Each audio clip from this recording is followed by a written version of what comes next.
नमस्कार मित्रांनो, HGG English teacher चॅनलमध्ये सर्वांचं स्वागत. आजची जी ॲक्टिव्हिटी आहे ती आहे इयत्ता 7वीमधील ॲक्टिव्हिटी नंबर 11, सब्जेक्ट इंग्लिश. ही जी ॲक्टिव्हिटी आहे ही ॲक्टिव्हिटी व्हर्बल क्वेश्चन्स बनवणे याच्यावर आधारित आहे. आता व्हर्बल क्वेश्चन म्हणजे काय हा प्रश्न आपल्याला पडला असेल. तर व्हर्बल क्वेश्चन म्हणजे असा क्वेश्चन की ज्याचं उत्तर एक तर यस येईल किंवा नो येईल असा हा प्रश्न असतो. आणि व्हर्बल प्रश्न हा सहाय्यक क्रियापदाने सुरू होतो. आता सहाय्यक क्रियापद कोणते हा पण प्रश्न पडला असेल आपल्याला. ते वर्ब असतात 24. त्याच्यामध्ये टू डूचे 3 आहेत, डू, डज, डीड. टू हॅवचे 3 आहेत, हॅव, हॅज, हॅड. टू बीचे 5 आहेत, am, is, are, was, were. झाले 11. हे 11 हे प्रायमरी ऑक्झिलरीज आहेत आणि उरलेले 13 हे इतर ऑक्झिलरीज आहेत. त्याच्यामध्ये मग उरलेल्या 13मध्ये विल, वूड, शाल, शूड, कॅन, कुड, मे, माईट, मस्ट आणि ऑट टू, नीड टू अजून 2 आहेत. असे 24 आहेत ते सर्व. त्या 24 सहाय्यक क्रियापदावरून जर प्रश्न बनवला तर तो व्हर्बल प्रश्न होतो. त्याचं उत्तर एक तर यस राहील, एक तर नो राहील. बघू आपण ॲक्टिव्हिटीमध्ये काय दिलं आहे. लर्निंग आउटकम्स म्हणजे अध्ययन निष्पत्ती, competency statements. Student reads to seek म्हणजे शोधणे, information from the notice board. विद्यार्थी नोटीस बोर्डवरून माहिती शोधतो, चार्ट्सवरून शोधतो, टेबल्सवरून शोधतो. अँड अदर ग्राफिक प्रेझेंटेशन आणि जे तक्ते वगैरे असतात, काही ग्राफ असतात, ग्राफवरून सुद्धा माहिती तो वाचतो, शोधतो. नंतर सूचना दिलेल्या आहेत टीचर्स, पॅरेंट्स आणि फॅसिलिटेटर्सला. काय, let the learners read the lesson 1.5. मुलांना 1.5 हा लेसन वाचायचा आहे. इयत्ता 6वीचं पुस्तक इथे तुम्हाला लागेल. 6वीचं पुस्तक काढून ठेवा. त्याच्यामध्ये 1.5 जो धडा आहे, Nujo's project, standard 6 textbook, page number 13 to 16 हा वाचा. You may use read to me, free app provided by government of Maharashtra. Government of महाराष्ट्राने तुम्हाला ॲप दिलेलं आहे, read to me. Free app येते, ते पण तुम्ही बघू शकतात. For reading guidance, ask the learners to read the table and frame as many verbal questions as you can they can. की त्या ठिकाणी दिलेला तो तक्ता आहे तो वाचा आणि व्हर्बल प्रश्न बनवा. तुम्ही किती व्हर्बल प्रश्न बनवू शकता त्याच्यावरून. तर ते मॅक्झिमम प्रश्न बनवायचे आहेत. व्हर्बल प्रश्न म्हणजे असा प्रश्न की समजा, do you like cricket, will you come, are you happy, असे प्रकारचे, ज्याचं उत्तर येस किंवा नो येईल. पुढे आहेच ते, encourage the learners to find out more such questions from the textbook with the help of the teacher. आता तुम्ही काय करायचं, पुस्तक काढायचं 6वीचं 7वीचं. त्याच्यामध्ये असे व्हर्बल प्रश्न किती वापरलेले आहेत त्याने, व्हर्बल क्वेश्चन्स, ते आपल्या वहीमध्ये लिहायचे.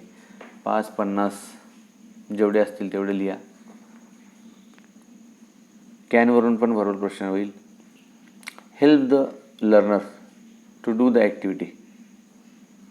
इथे या सूचना आम्हाला दिलेल्या आहेत शिक्षकांना की आम्ही तुम्हाला अशी मदत करणार आहोत की व्हर्बल क्वेश्चन कसा ओळखायचा. कॅन, कुड, शाल, शुड, मे, माईट ह्याच्यावरून पण व्हर्बल प्रश्न होईल. Am, is, are, was, were, do, does, did, have, has, had याच्यावरून पण होईल. बघू आता पुढे काय दिलेलं आहे. आता सूचना दिल्या आहेत, इंस्ट्रक्शन्स फॉर द स्टुडंट्स. बघा, पहिले दिले read the lesson 1.5 Nujo's project. हा धडा तुम्ही वाचा 6वीच्या पुस्तकातला 1.5. मग व्हर्बल प्रश्नाला आपल्याला बऱ्यापैकी कल्पना येईल. रीड द फॉलोइंग टेबल्स, खाली टेबल दिला आहे तो वाचा. त्या इथे frame as many verbal questions as possible from the above tables. त्या टेबलमधून किती प्रश्न तयार होतात जास्तीत जास्त त्याचा प्रयत्न करायचा आहे. Observe sentence pattern. हां, इथं आता सेंटेन्स पॅटर्न बघा तुम्ही. सेंटेन्स पॅटर्न म्हणजे सेंटेन्स स्ट्रक्चर. आपण सब्जेक्ट वर्ब ऑब्जेक्ट असा पॅटर्न लिहितो, आय प्ले क्रिकेट. परंतु व्हर्बल प्रश्नामध्ये डू आय प्ले क्रिकेट, फक्त डू त्याला लावून दिलेलं आहे. आपण वाक्य जसंच्या तसं ठेवायचं. मात्र डीड लावल्यानंतर बदलेल ते. व्हर्बल पॅटर्न बघा, अगोदर सहाय्यक क्रियापद येईल व्हर्बलमध्ये आणि नंतर करता येईल. Do you play, will you come, are you happy, are they working. म्हणजे इथे सब्जेक्ट 2 नंबरला येईल आणि सहाय्यक क्रियापद 1 नंबरला येईल. हेल्पिंग वर्ब्स 1 नंबरला येईल. देर आर 24 हेल्पिंग वर्ब्स सांगितलं तुम्हाला. त्यापैकी कुठलं पण सहाय्यक क्रियापद पुढे येईल. Am, is, are, was, were 24 आहेत ते. Learning activity. Read every table carefully and frame as many verbal questions as possible from the above table. इथे बघा काय दिले आता. इथे पण बघा 3 सहाय्यक क्रियापद दिले त्याने, डू, डज आणि कॅन. आता डू हा आय, वी, यू आणि दे इत्यादी कर्त्यांना लागतो. डज हा ही, शी, इटला लागतो आणि कॅन सर्वांना चालतो. मग आता डूने बघू आपण. डू नो जो चालणार नाही, डू बर्ड चालणार नाही, डू अक्षय चालणार नाही, डू लाईक चालणार नाही, डू बुलक चालणार नाही, यू चालेल फक्त. कारण तृतीय पुरुषी आहेत सर्व.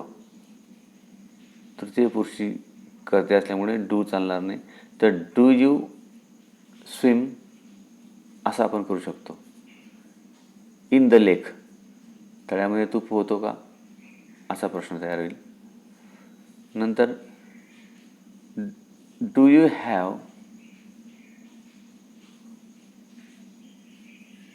डू यू हॅव कुठलं पण वाक्य घ्या. आता आपण डू यू हॅव कार, तुझ्याजवळ कार आहे का.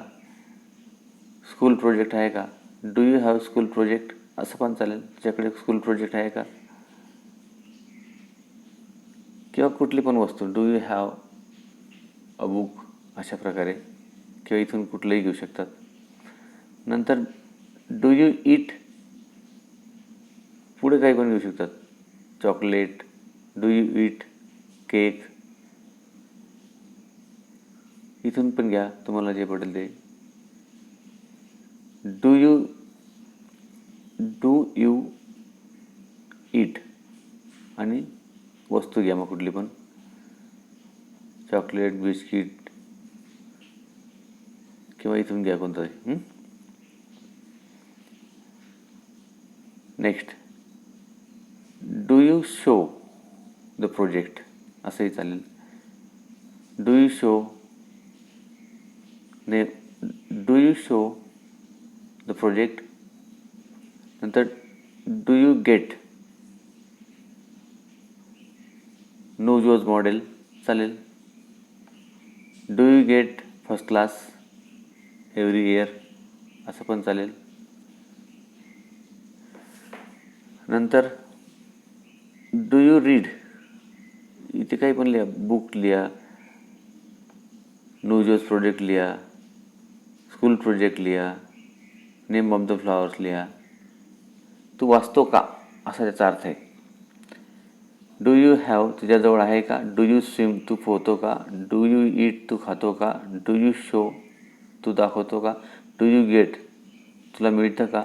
डू यू रीड तू वाचतो का. आणि डू यू रोअर तू म्हणजे गर्जना करतो का किंवा ओरडतो का. नंतर डज वापरल्यानंतर तुम्हाला तृतीय पुरुषी करताच घ्यावा लागेल. आता डज अ बर्ड घ्यावा लागेल तुम्हाला. डज अ बर्ड फ्लाय असं घ्यावं लागेल. Does a bird does a bird have two ear your ear. किंवा does a bird have wings असं घेऊ शकतो आपण. इथे जे दिले त्याप्रमाणे इथून निवडा आणि 6वीच्या पुस्तकातून तुम्हाला बरीच कल्पना येईल. परंतु आपण जनरल असं बनवू शकतो. डज नूजो स्विम इन द लेक. डजने बनेल. डज बर्ड ईट ग्रेन्स असं बनवू शकतो आपण. नंतर does a bullock eat grass असं घेऊ शकतो आपण, किंवा इथून घ्या जे योग्य असेल ते. आणि डजला यू चालणार नाही. डजला तृतीय पुरुष एकवचनी चालेल, ही शी it.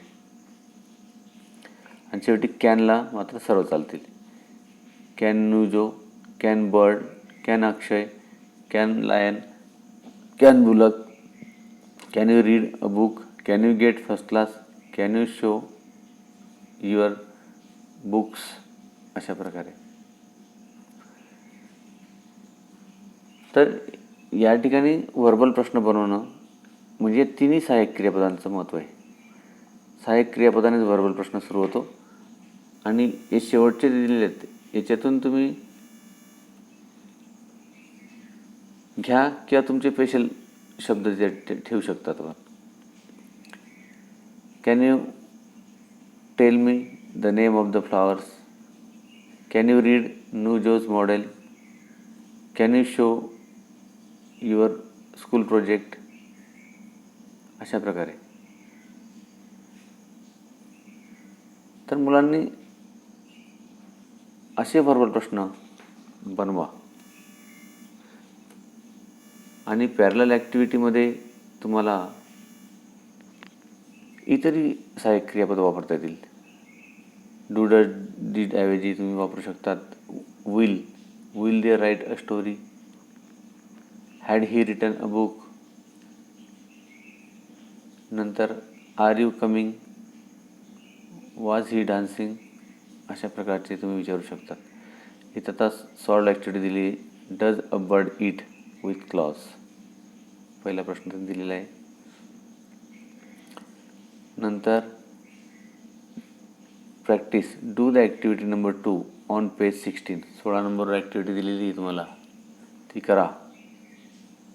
Of my English book 6, 6वीचं पुस्तक तुम्हाला लागेल. पान नंबर 16ची ॲक्टिव्हिटी करा. नंतर find more such questions from your text book my English book 7. आणि 7वीचं पुस्तक घ्या, त्यातून असे व्हर्बल प्रश्न निवडा. आता parallel activity, watch the related video on YouTube channel. ही लिंक दिलेली, असे समांतर व्हिडिओ जे असतील ते बघा. आता evaluation, read carefully and fill in the blanks with do does can appropriately. Do does किंवा कॅन भरायचं आहे आपल्याला. 1, dash dash we see our hands. इथे येईल आपण do we see with our hands. आपण आपल्या डोळ्यांनी पाहतो का. नंतर can we see with our hands, आपण आपल्या हातांनी पाहू शकतो का. इथे यू आहे त्यामुळे डू चालू शकेल. Do you help me in this project आणि can you help me in this project दोन्ही चालतील, मात्र डज चालणार नाही. इथे तुषार तृतीय पुरुषी करताय त्यामुळे डज येईल इथे. Does Tushar read newspaper, Tushar newspaper वाचतो का. आणि कॅनने पण येऊ शकतो, कॅन तुषार रीड न्यूजपेपर. अशा प्रकारे. आता दीक्षा व्हिडिओ ई काउंटर QR कोडवर तुम्ही हे पाहू शकतात, न्यूज प्रोजेक्ट पाहू शकतात. आणि या ॲक्टिव्हिटीमध्ये आपण काय शिकलो. Today I learned I can read and understand the information from tables, चार्ट्समधून टेबलमधून मला इन्फॉर्मेशन समजते किंवा समजली. अशा प्रकारे ही ॲक्टिव्हिटी आहे. याच्यामध्ये व्हर्बल प्रश्न करणं हेच मुख्य मुद्दा आहे. आणि वर्बल प्रश्न याप्रमाणे करा किंवा 24 सहाय्यक क्रियापदं घेऊनही तुम्ही करू शकतात. धन्यवाद.